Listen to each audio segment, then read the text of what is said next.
Hi, I'm John with Mountain Valley Real Estate, and today I'm going to tell you why you should not buy land without knowing these 10 things first.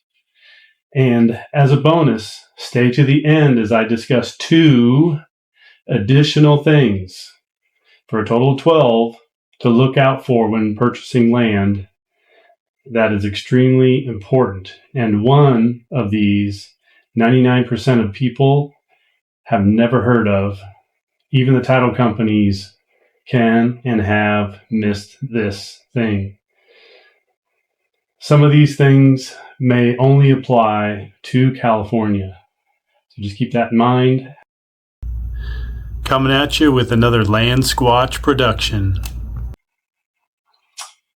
Number 1, do I have water rights? California and Oklahoma are 2 western states that still recognize riparian water rights. Riparian rights are a historic area of law that give landowners the right to use water from a nearby water source for reasonable and beneficial purposes on their land. The right is linked to ownership of the land and cannot be transferred separately from it.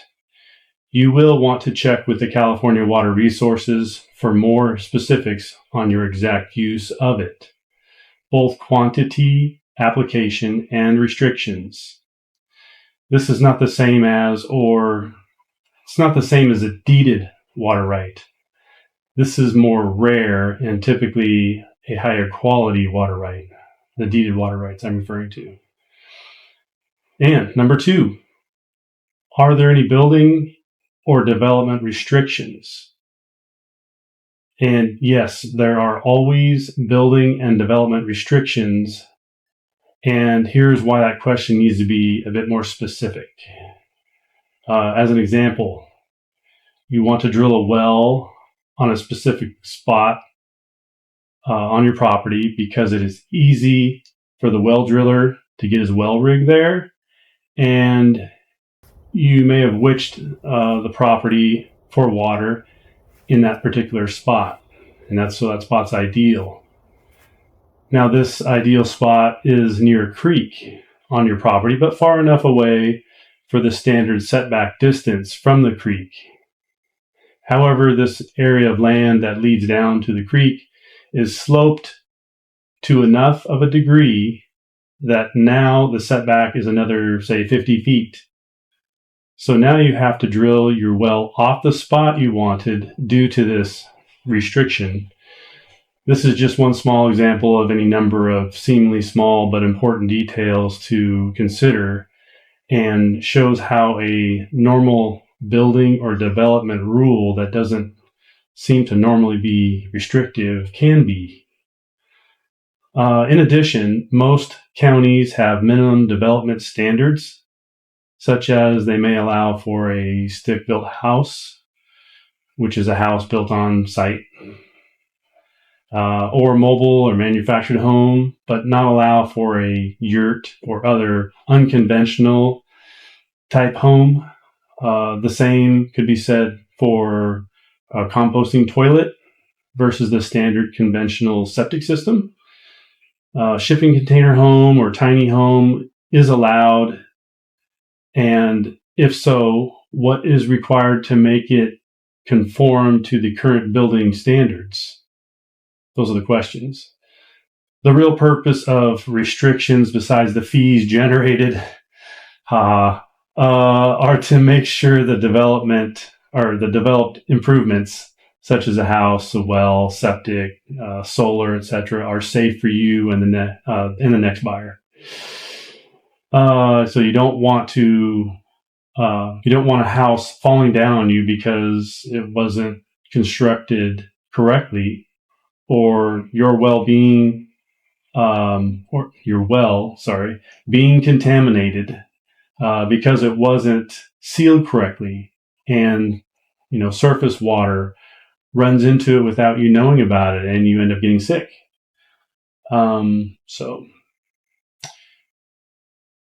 if you like this video so far, finding value in it, please feel free to subscribe to my channel.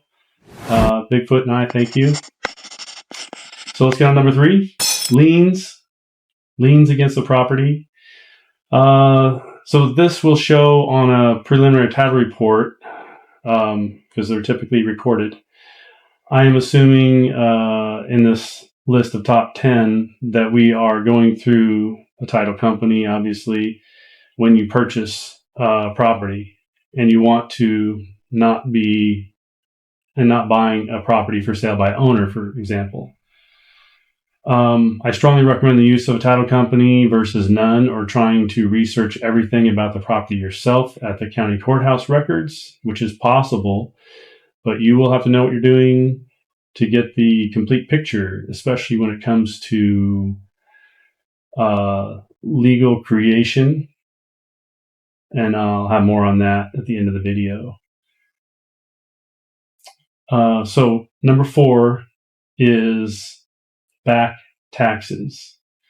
This is something people ask a lot about. However, it is the seller's job to pay at the close of escrow the back taxes.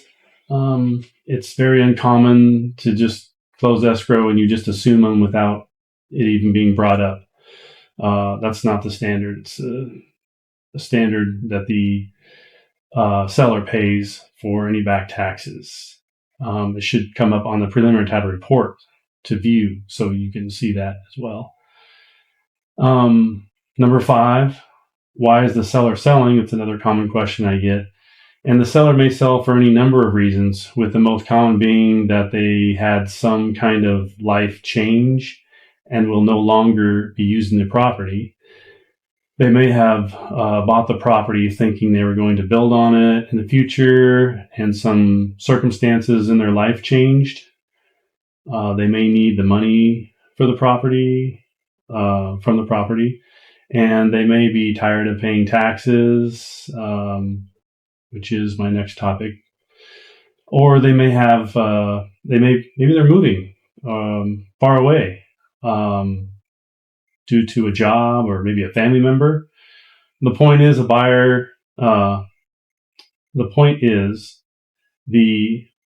that buying land is not like buying a used car. The seller is required by California law to disclose all material facts. Material facts are those items that can affect the value of the property or desirability of the property that the seller knows of. So if you're selling it because they were told that there are high transmission lines going to be installed on their property, and that's why they're selling it, they would need to disclose that fact to you prior to your purchase in the property disclosures typically. That's number 5. Number 6, property taxes. In California, the property taxes are 1% of the assessed value per year, plus any additional assessments, if any. So typically you pay 1 to 1.25% of the assessed value per year is what it usually comes out to. That's typical for the area I serve, and it's not bad at all. And I believe all of California is that way. So the seller is responsible for any back taxes, and that will be taken from the seller's proceeds just before the close of escrow. Taxes are prorated from the day we close escrow, so you do not pay the seller's taxes when they owned it, just from the day you own it now forward.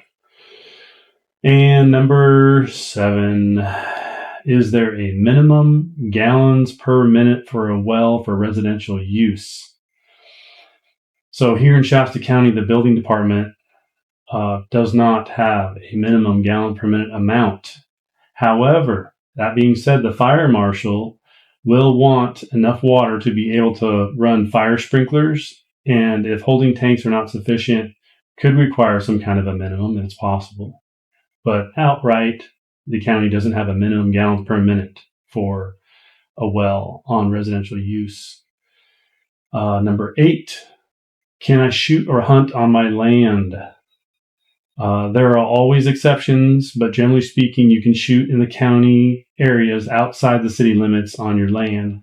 Once again, I'm speaking about Shasta County specifically for this, so you will have to check your area where you're at. If it's different than Shasta County or Tehama County, it should be very similar to Shasta, which is right next to it.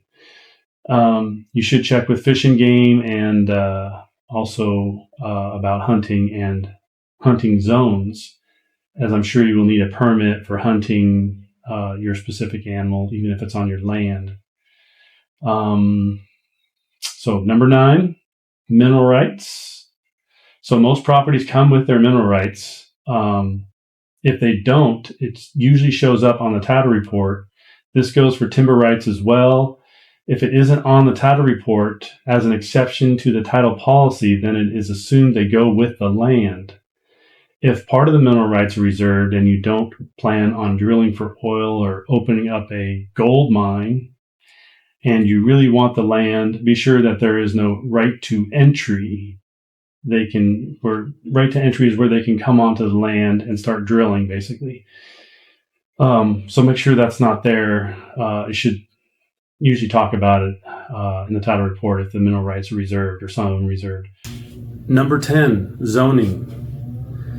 Most zoning types allow for a single-family residence. Sometimes you can have the zoning changed, however, or apply for a zoning permit or administrative permit or do something above and beyond the normal standard zoning.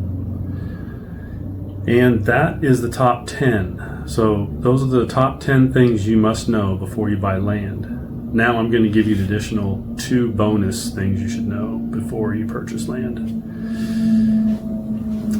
Now, these are really important, and you might have heard of the first one here, and that is landlocked. Maybe you've heard of this. This is where the property deed does not specify how to go to the property. There may be a road to the property, but you are legally trespassing to use it, or there may not be a road to the property. To fix this, you would need each landowner whose land you drive over to sign in front of a notary giving you permanent access through their land. This is easier said than done and may involve a surveyor if there is no road, because you won't be able to say access is along the existing road or the like on the deed. Now you may be thinking, but you can't be landlocked in California. You can't be landlocked in California. I hear a lot of people say that. Yeah, you can't create a landlocked parcel today in California, but they do exist, and maybe you can mitigate it with an attorney, but they are out there. Quite a few in my area anyway. So it is a legal matter, and most people think you just need permission or access from the neighboring landowner, and that's just a permission, but it doesn't transfer with the deed when you go to sell it. For a deeded access, which is most parcels have that, you do need to go from a county maintained road, to the property in question you want to go to. That's what needs to be talked about in the deed for deeded access. And it's not just getting access over the adjoining neighbor's property, and that's what a lot of people think as well. But it's all from a county maintained road all the way to the property. So if you have to go over 10 or 20 landowners because the road goes by their parcel, through their parcel, whatever, those are all the people who need to sign in front of a notary if you want a full deeded access. All right, the last one, number 2, that you need to know before you purchase land, and most people have never heard of this, but it is called legal creation. Does it have legal creation? What's that? So in 1972, the MAP Act was created, which set forth the approval process to subdivide land. Unless a property received a parcel map waiver, then it didn't need one. One must obtain county approval of the final map or parcel map, depicting the proposed lot configuration and any improvements required, like roads, for example. If you have been watching my channel, you will notice I have a few 40-acre parcels that fall under this exact issue, where they lack legal creation and need a certificate of compliance to be legally recognized as a lot split done correctly. So like I said, these parcels, they lack legal creation because they were subdivided down from a larger parcel after the MAP Act passed and without a parcel map, causing them to now need that certificate of compliance that I talk about in my videos, or conditional certificate of compliance. Before the county building department will recognize the lot split and issue any kind of residential development permit, such as a domestic well or septic or building permit. And the title companies have missed this in the past. I've seen it. I've had to bring it to their attention. And so it's something to be very careful of. Make sure that either look at the chain of title, have somebody, maybe the title company, look at the chain of title. Usually they do that, but if they missed it or didn't do it fully, you can buy something that needs legal creation you didn't know it needed until you go to pull a permit, and then ouch. So that's about it. Hopefully you found value in this video, and please feel free to subscribe if you haven't. I plan on doing a few more of these type of instructional videos that you might find value in, knowledge, learning about some more real estate specific stuff. All right. Take care.